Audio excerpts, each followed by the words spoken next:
It was March 9th, 2007, and I was being rushed onto the tarmac and loaded into an air ambulance with my mom and two overly cheerful nurses. Now let's be clear, there was nothing to be cheerful about. 2 weeks prior, I was walking on water and I had everything going for me.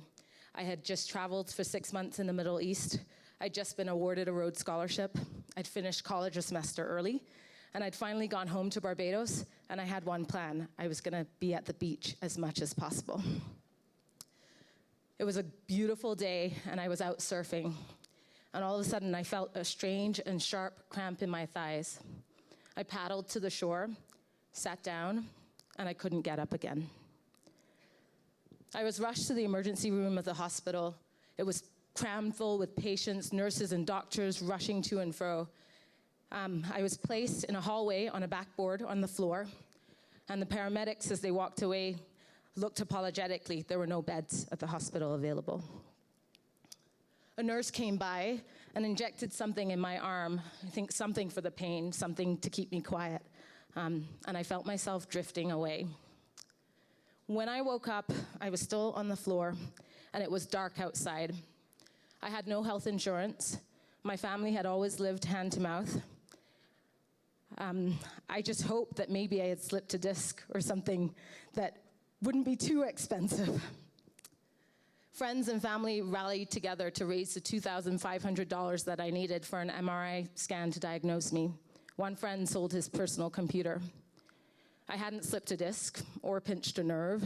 I'd suffered a sudden onset of a severe autoimmune condition called transverse myelitis, which had left me paralyzed from the waist down and unsure about whether I would ever walk again. In the days after my diagnosis, I fielded calls from friends and family all over the world, including from Marilyn. Marilyn was the director of government relations at St. Michael's College, where I went to school. Now, the best way to describe Marilyn is that she is a class act. Her hair is always perfectly coiffed, her nails always perfectly manicured. She looks like she could be the top-ranking US diplomat. But yet there's a sparkle in her eye and there's always warmth in her face. And she earned the title of mom in residence on college campus. So when Marilyn told me that I should apply for the Rhodes Scholarship, even though I wasn't so sure I was interested in that, I did. And whenever I entered her office feeling a little bit low, I would leave feeling a few inches taller. When I got sick, Marilyn wanted to know everything. She said, "What's happening? What's the problem?" Well, I'd been struck by a severe autoimmune condition that no one knew what it was. What was the solution? Well, I needed more advanced medical care than I could get at home in Barbados. And even if I was to be in the 30% of people who have a good recovery from this, I would need months and months of intensive rehabilitation. So Marilyn got to work trying to figure out who had the power, who she knew who had power to get me what I needed. 10 days later, my family got a call from Marilyn. An air ambulance was coming to Barbados in 3 days. To bring me to Fletcher Allen Hospital in Burlington, Vermont. Marilyn had spoken to the president of the college and gotten him to intervene with the hospital CEO to take me as a patient, no health insurance and all, and cover my healthcare costs.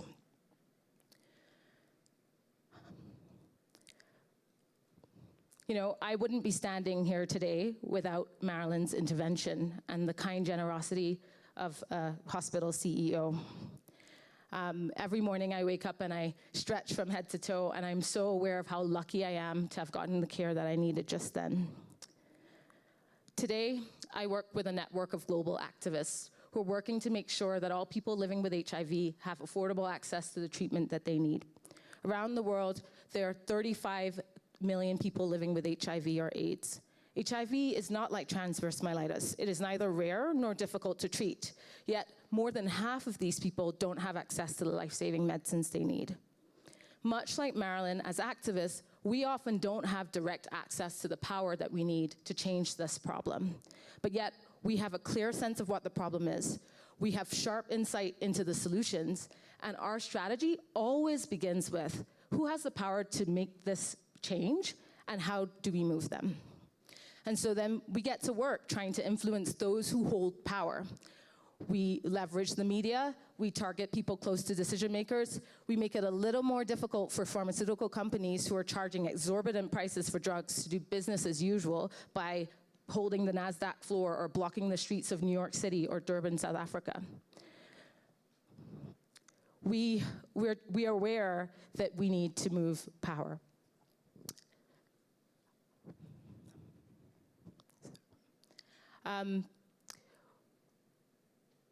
We don't intervene only with the resources that we have at our own disposal.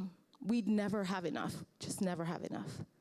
We intervene to fundamentally change the distribution of resources and power so that we can scale access to life-saving services, not just for people that we know and love, but for millions of people we'll never meet.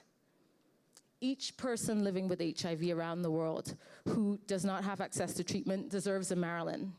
But each of these lives is far too important, far too consequential, and far too fragile to depend on the happy accident of knowing a Marilyn.